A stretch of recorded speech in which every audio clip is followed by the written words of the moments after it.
Hi guys, and welcome back to my channel. Caroline here, and I'm here to just to chill with you guys a little bit, to talk about um the latest things that I've been up to, and just to catch up, I guess.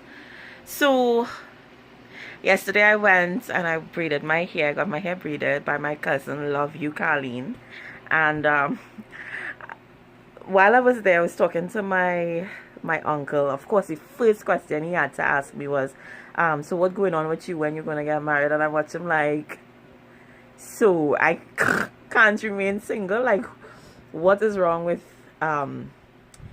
being single? And then after I was through getting my hair braided, my cousin's husband was like, oh, so you have a date, so that you braid up because you have a date. And I'm like, no. First of all, there's nobody interested in me. So, like, let's start there.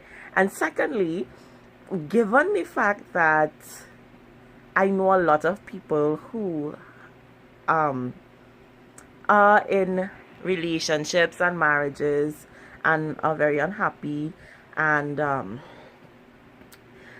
their husband, their spouse is cheating on them, or whatever the case may be, I think being single for right now seems to be the better option.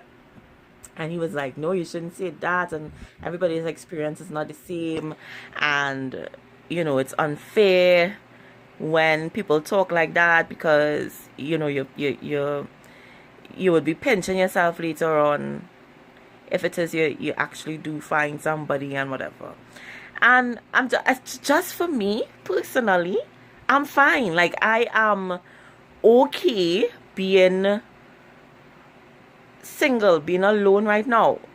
Although there will be times when you feel kind of lonely and you wish you had a companion, I quickly snap out of that when I realize, how much people around me are going through some really messed up, like have really messed up situations, and finding a good mate, whether it's male or female, in this day and age is really, really difficult, And so, yeah, I'm single. Dating is really hard because you don't know if somebody is like genuine, really wanting to build something with you, or just wanting you for sex or for your body or for whatever. And it's kind of scary. A lot of people not out upfront and outright with it. They just feel like they should hide their true desires, and then when you start liking them, you started talking to them, you've built a connection with them, then you kind of learn that they just about sex, they just about that thing. And it's just daunting. It's really, really daunting.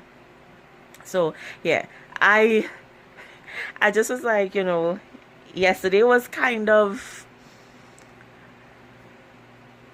I don't even know what the word to describe it is, because it's like, why can't me being single be all right for my family members and for friends and whatever? Why is it that my singleness is a problem?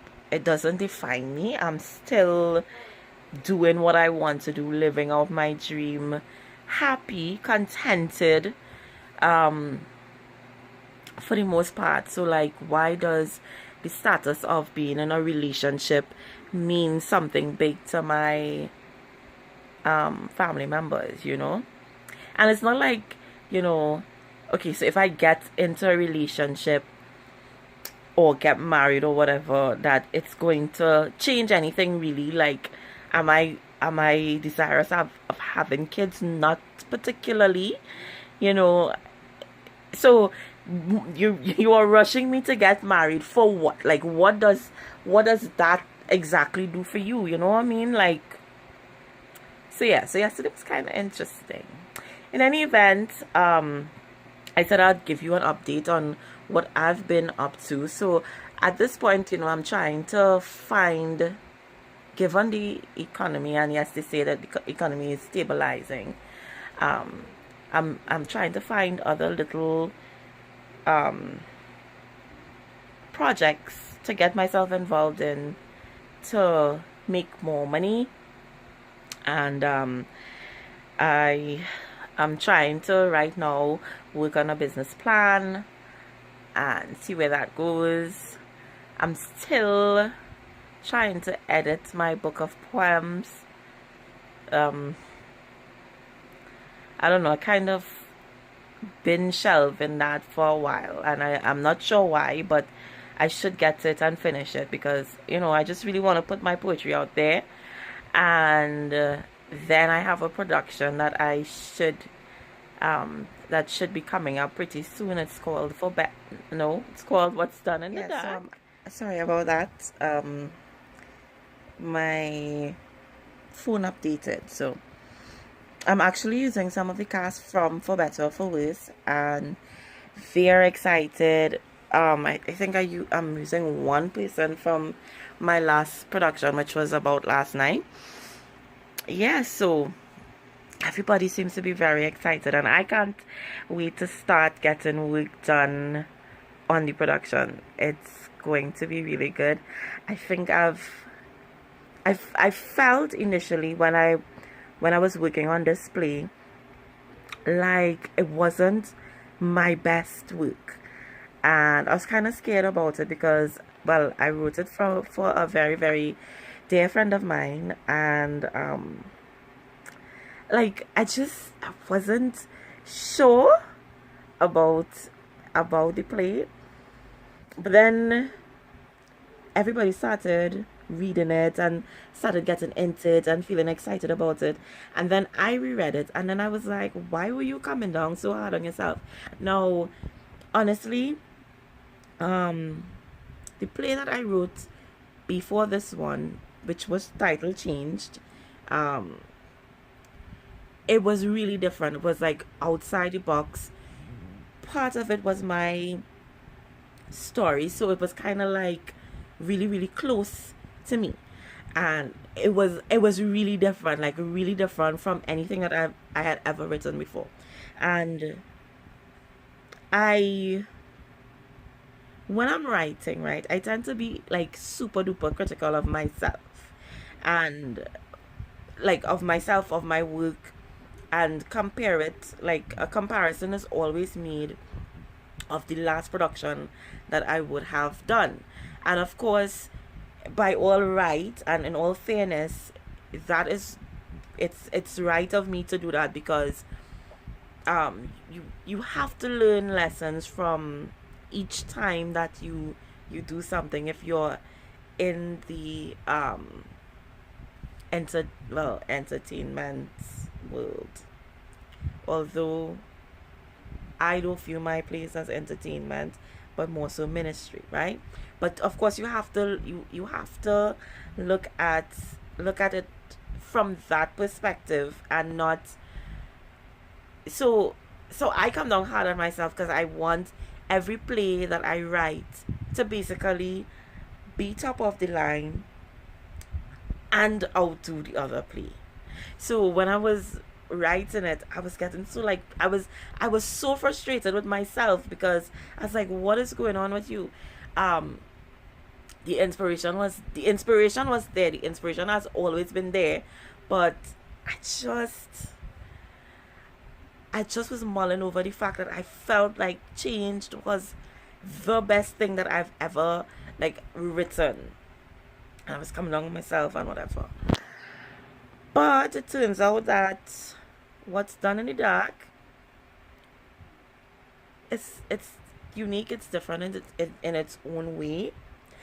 And I can't wait to start like really working on it, and working along with this lovely group of people that I have literally grown to love and to care for. um they like my new family. Yeah. So I guess I'll give you all more updates on that and when that's happening. But for right now, I am working on my business plan and looking to see like how I could put certain things in place to get things up and running for my ideas. And hopefully, um if everything works out good, then I'm gonna be an entrepreneur. But we'll see how things go. So what's up with you guys? Like, what's happening in your worlds? Tell me if you all are single and your family is giving you a hell of a hard time to find somebody and settle down. Tell me what your thoughts are on that. Because it could be frustrating. It could really be frustrating, especially given the fact that it's not like I don't. It's not like I really don't want to be with somebody, or I'm just being difficult and picky and trying to be like, ooh, I don't want this guy or I don't want that guy. But yeah, it's hella hard. And like, I wish that people will realize that dating in 2018 is much different from dating in, like, say 2001. You know what I mean? Like, people out there legit either crazy. They're different. They're just different. Okay? So yeah.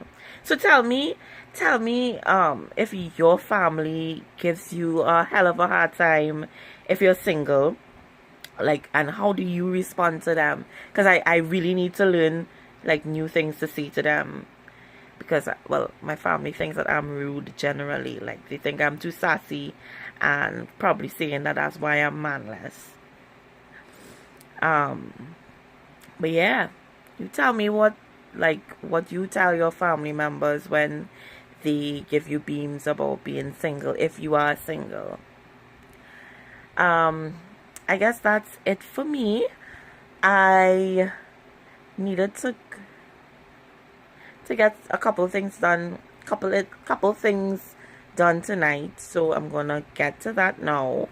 So yeah, it was nice chatting to you while I was chatting with you, and I hope you all have a great night.